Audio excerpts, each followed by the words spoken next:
Olá, a paz do Senhor Jesus. No vídeo de hoje, nós iremos falar sobre a separação para o ministério. Acompanhe comigo aquilo que o Espírito Santo de Deus tem para falar ao seu coração. Nos vídeos anteriores, nós falamos sobre a conversão de Saulo, falamos também sobre as virtudes de Barnabé, e agora, no vídeo de hoje, falando sobre a separação para o ministério, nós iremos falar sobre o início, como se deu a primeira viagem missionária de Saulo com Barnabé. Como aconteceu essa preparação, especificamente no vídeo de hoje. Como aconteceu essa separação para essa obra missionária que Deus determinou sobre a vida de Saulo, que mais tarde se tornou Paulo, e a vida de Barnabé. A palavra, a referência para o nosso vídeo de hoje, se encontra em Atos, capítulo de número 13. Nós vamos ler o versículo, do versículo 1 ao versículo 4. Vai nos dizer assim: na igreja de Antioquia havia alguns profetas e mestres, a saber, Barnabé e Simão, chamado Níger, Lúcio de Cirene, Manaém, que fora criado com Herodes, o tetrarca, e Saulo. Servindo eles ao Senhor e jejuando, disse o Espírito Santo: separai-me Barnabé e Saulo para a obra a que os tenho chamado. Quem pediu para separar? Quem disse para separar? O Espírito Santo. Versículo 13. Então, depois de jejuarem e orarem, impuseram sobre eles as mãos e o enviaram. Assim, esses, enviados pelo Espírito Santo, desceram a Seleucia e dali navegaram para Chipre. Então aqui nós temos a base de uma separação ministerial.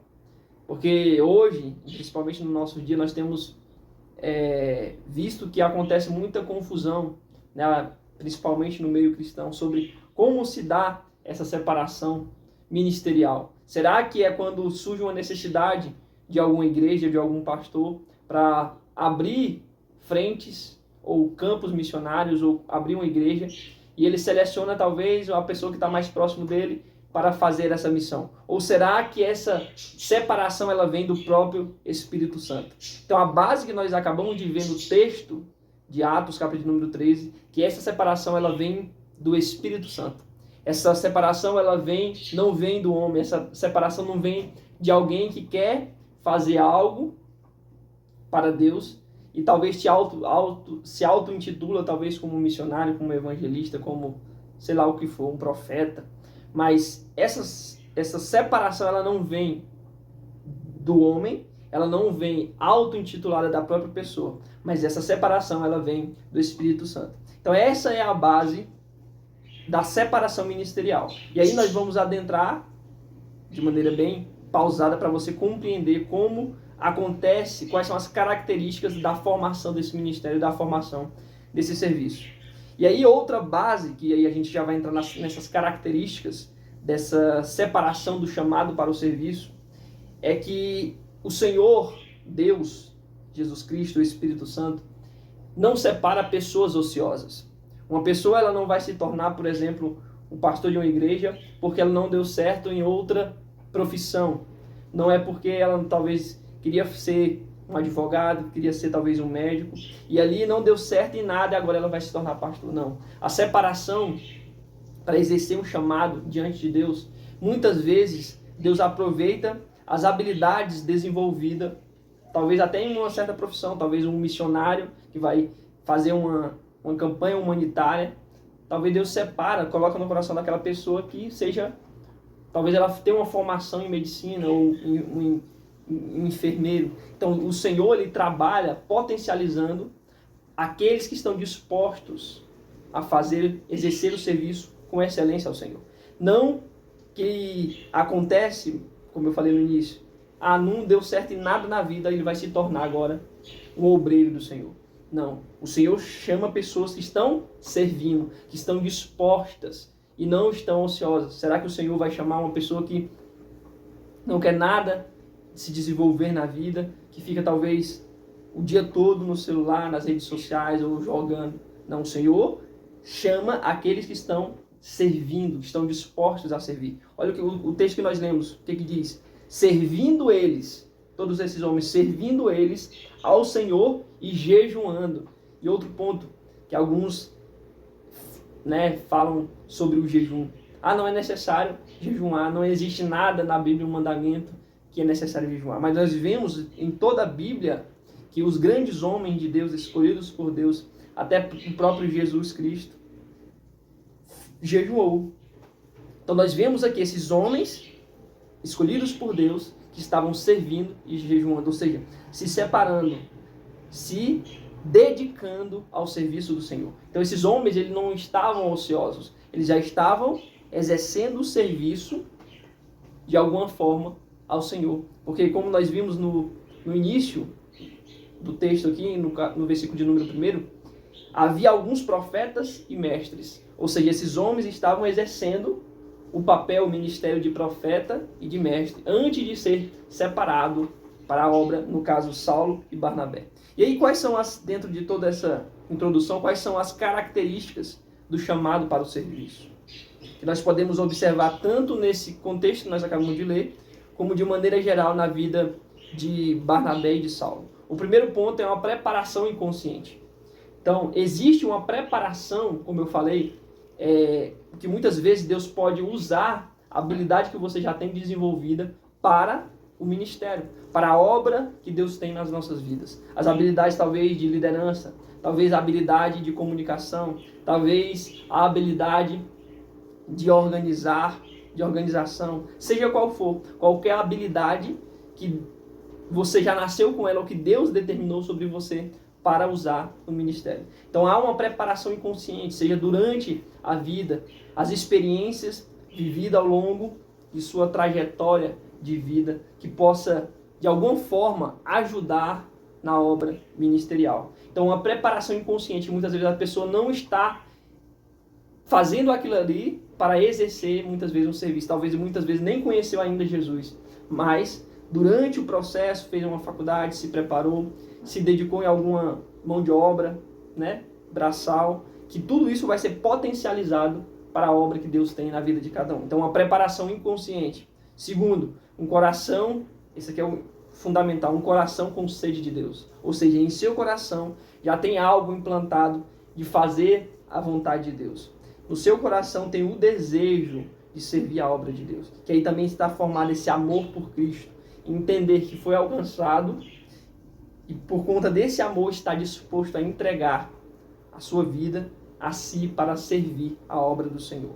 Então, segundo ponto, esse coração com sede de Deus, esse coração em que o Senhor é o centro. Terceiro ponto, o reconhecimento da igreja. Então, tudo isso, tanto na vida, trazendo esses 3 pontos aqui para ficar bem claro. Essa preparação inconsciente. Então, Saulo, nós sabemos que foi um doutor da lei, formado aos pés de Gamaliel. Então, essa preparação dele no próprio judaísmo, na lei, foi o que, com certeza, foi potencializado para o Evangelho de Cristo. É tanto que foi o homem responsável por organizar toda a doutrina do cristianismo que nós conhecemos hoje. E o segundo ponto, tanto também falando sobre Barnabé, esse próprio disporro de servir a igreja primitiva que nós já vimos aqui, o que está registrado sobre os seus bens. Então, toda essa preparação inconsciente potencializou essa obra ministerial. O segundo, coração com sede de Deus. Saulo, após conhecer, ter um encontro com Jesus, logo se dispôs até ali onde ele estava, em Damasco, a anunciar, a ensinar, a falar sobre Jesus Cristo de Nazaré, sobre o Evangelho. O reconhecimento da igreja. Então aqui, um ponto que é as pessoas que estão ali à sua volta, reconhecer o chamado de Deus na sua vida. Reconhecer aquilo que Deus determinou sobre você, sobre a sua vida. Não que o homem determinou, mas aquelas pessoas que estão ao seu redor, o reconhecimento aí da igreja, em reconhecer o chamado, o ministério que Deus tem sobre a sua vida. Por exemplo, se é um ministério de levita, de cantar na igreja, de adorar o Senhor. Então as pessoas que estão ao seu redor vão conseguir enxergar esse ministério e essa confirmação do ministério na sua vida. Terceiro ponto, assim como, claro, nós estamos falando de Saulo e Barnabé. Quarto ponto, preparação para o serviço. Então essa preparação, nesse ponto aqui, tem uma preparação inconsciente e essa preparação para o serviço que é a preparação direta naquilo que Deus confiou para esses homens. Por exemplo, nós estamos falando sobre mestres e profetas.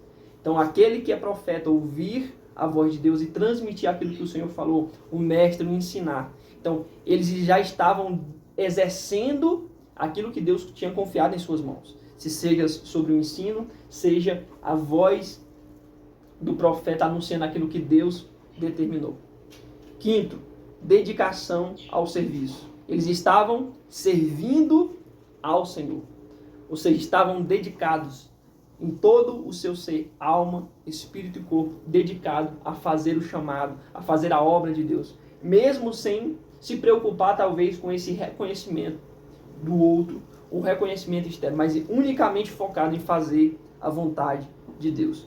E o sexto, a oportunidade. Então surgiu uma oportunidade que era ir fundar, anunciar a palavra do Evangelho, a palavra de Jesus Cristo de Nazaré. Então, durante essa preparação, seja inconsciente, o coração com sede de Deus, o reconhecimento das pessoas que estavam à sua volta da igreja, a preparação para o serviço, ou seja, exercendo esse serviço, essa dedicação, então surgiu a oportunidade. Então, no momento que surge a oportunidade, esses homens estavam preparados. Então, não é surgir a oportunidade e a pessoa querer se preparar. Surgiu a oportunidade dele talvez tocar algum instrumento na igreja.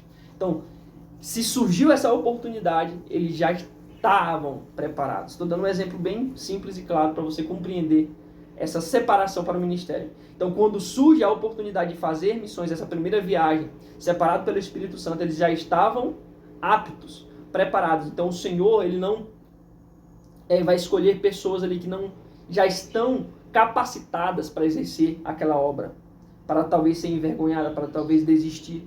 Mas quando o Senhor escolhe, quando o próprio Espírito Santo escolhe, não como eu falei lá no início, quando o homem escolhe por uma necessidade talvez de abrir igreja, não. Mas quando o Espírito Santo escolhe, ele de alguma forma já capacitou, durante a trajetória daquela pessoa, ele capacitou ela para exercer esse chamado.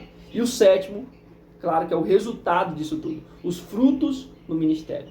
Ter um ministério fecundo, assim como o Senhor, o próprio Jesus diz lá em João capítulo número 15, que ele é a videira verdadeira e nós somos os ramos. E nós que estamos neles, devemos estar nele, nós precisamos gerar fruto. Porque se não gerar fruto, é arrancado e jogado fora. Então não basta estar nele, nós precisamos gerar frutos. São os resultados de um ministério frutífero, de um ministério fecundo. Então nesses 7 pontos, muitos pontos, mas tentando abordar esse papel fundamental dentro da igreja, que é essa separação para a obra ministerial.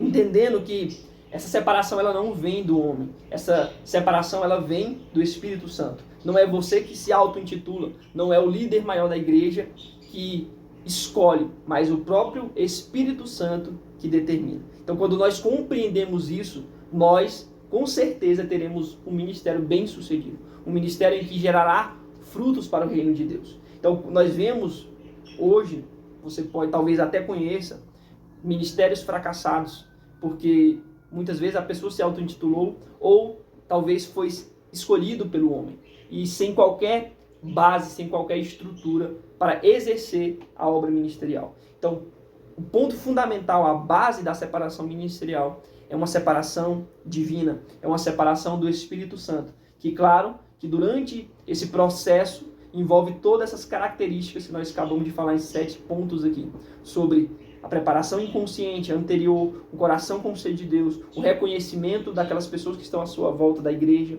a preparação para o serviço, a dedicação no serviço e a oportunidade para então exercer esse chamado e gerar frutos para o reino de Deus. Que a graça e o amor de nosso Senhor e Salvador Jesus Cristo seja na minha e na sua vida. Amém.